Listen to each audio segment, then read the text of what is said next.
This Good Morning Northwest morning spread is brought to you by Bill's Heating and Air Conditioning. Just about 6:53. Let's get you ready for your Wednesday here in the morning sprint. We will see some afternoon sunshine. Mark will tell us what else we can expect.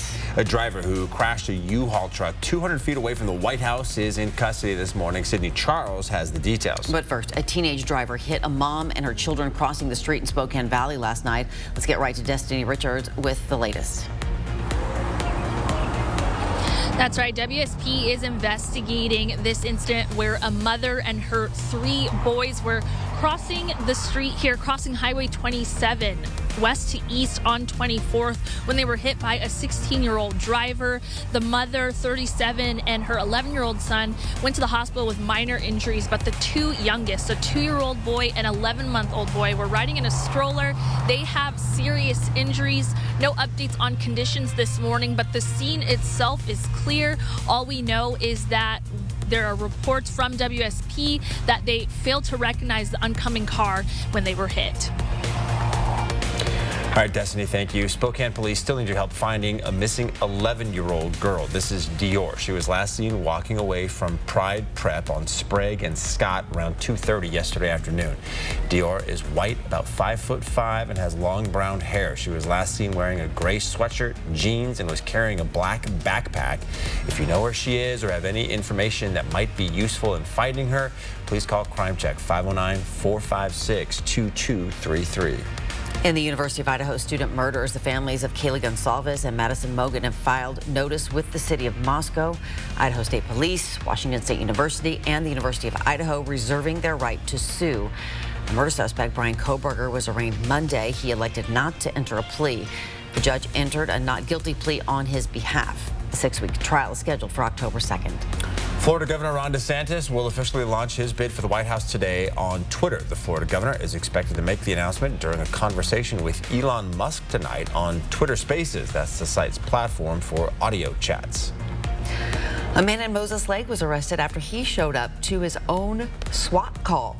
Monday night, Moses Lake police investigated a domestic assault where 56-year-old Wayne Christensen was accused of pistol whipping a family member. Officers went to Christensen's house to arrest him. Shortly after they arrived, he rode up on a bike and asked the team what was going on. He was quickly recognized and taken into custody. He's been booked on charges of a second-degree assault. Well, good morning. We had our early morning sprinkles. Felt pretty good in our first alert weather. They continue to make their way north and east, so North Idaho and parts of Montana are still going to see some more shower activity. Not looking too bad. We will see temperatures that will come up from these low 50s into the low 70s. Looking pretty nice. Today, it is going to be a beautiful day. Temperature-wise, we're going to be in the upper 60s by noon and low 70s all afternoon.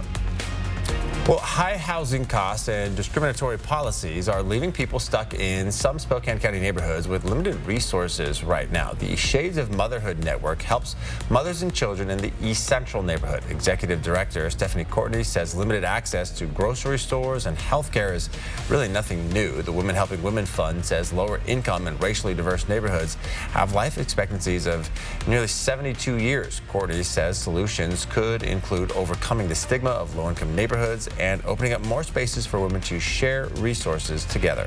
Families across the country are dealing with a child care crisis. Right now in Spokane County, there are simply not enough spots in centers. Wait lists are years long, and many say the cost is way too high.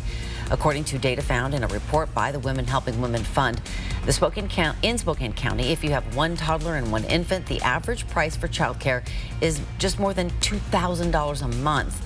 It's a problem not only in Spokane County, but across the country. Experts say it all boils down to a lack of staffing in the industry because low wages are no longer able to draw people to the profession. We are tracking new information from U.S. Park Police about the person accused of crashing a U-Haul truck near the White House on Monday night. Police now saying that the driver has been identified as 19-year-old Sai Varshith Kandula, who exited the truck with a Nazi flag on him. According to court documents, the suspect told officers he wanted to kidnap and harm President Joe Biden. Kandula was arrested on several serious charges, including threatening to kill, kidnap, or inflict harm on a president, vice president, or family member. Park Police, Secret Service, and the FBI are still working together to figure out the motive. Well, coming up next on Good Morning America, details on the debt ceiling deadlock. Still no deal with just 8 days to go until potentially major global economic consequences. Also ahead, South Carolina passing a 6-week abortion ban. We hear from the 5 women, including 3 Republicans, who tried to block it.